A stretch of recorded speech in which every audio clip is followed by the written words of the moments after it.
What's going on, everybody? It is Chris Prouty, and I'm here in beautiful Lake Nona. I'm sitting here with Jeff from Innovative Network Solutions. His company does computer IT support, fixed price contract support for small and medium-sized businesses all around Orlando, actually all around Central Florida. And I wanted to spend some time with him today talking about something that's on everybody's mind, and that is computer security.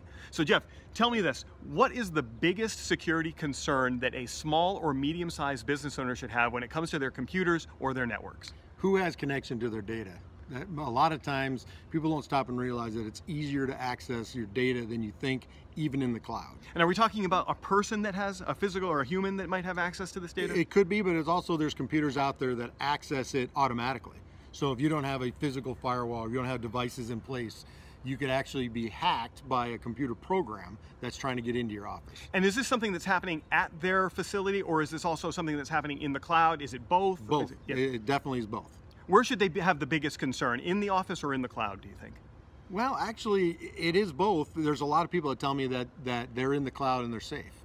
But the problem is that if the cloud where you have your data stored is not doing the right steps to make sure your data is backed up and protected, it could be gone, it could be stolen. I suppose one of the things that people need to think about is in their office they can screen and they can hire the people that have access to their data, but the people who work at the cloud facilities, they really don't have the ability to screen these people or know who they are. Would you agree? That is correct, yeah. Yes. So a lot of times what you really want to look at, and especially with us, we talk to people, what size company do you have? You really should bring it in-house. And then once you're in-house, if your data is in-house, you really want to make sure you have some good systems in place. Your employees should be educated so they know not to open up bad email. You should have software and hardware in place that screen out soft emails before they get to your employees. And you had just said a virus that might come in through email. What should a company do if a virus does get through and somebody does click on that file and it infects their computer? What would be the first thing that they should do? The first thing, they need to disconnect that computer from the system immediately. If you have someone on board like us with an IT company on site, then you want to basically shut down the network and make sure that it's accessed correctly. Firewalls are a great way to protect you from that initial step. Once the email's in, a lot of times there's not much you can do except get that computer off and rebuild it. Depending on how bad the network is. Now you mentioned firewalls. There are software firewalls and there's also hardware firewalls. Do you have a recommendation either way? You really need a physical hardware device. We use Cisco a lot. That is a device that is strictly going to block items coming in. It works much better than software. A lot of people say software is fine, but we put a hardware device in on every system that we put in. And if somebody has a firewall right now, what can they do to make sure that it's working the way it should be working? You should have it analyzed. You should really make sure that it's set up correctly.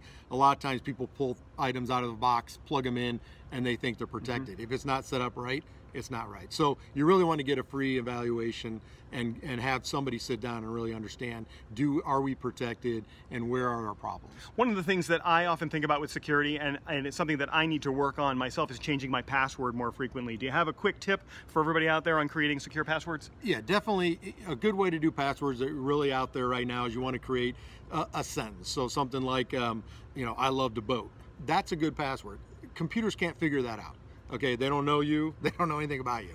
So a lot of times people want to come up with 15 elaborate characters, and you can't remember it, and you got everybody not knowing where things are. So I tell people, come up with a phrase, something that's simple that they can remember. A computer cannot figure out your life, so they don't know that you love horses and that, my password is I love my horse, Bear. That makes a lot of sense. Yeah. You were telling me just a little while ago before we started recording that you're doing some free security assessments for businesses in and around Orlando. We are, yeah. If you're concerned or you're not sure where you fall within that security, definitely give us a call. We can come in for free, sit down with you, look over your network, do some software work on it, and really understand where your weaknesses are in your network. That sounds very valuable. We'll make sure that we include an email and a phone number below this video. Perfect. And that's it.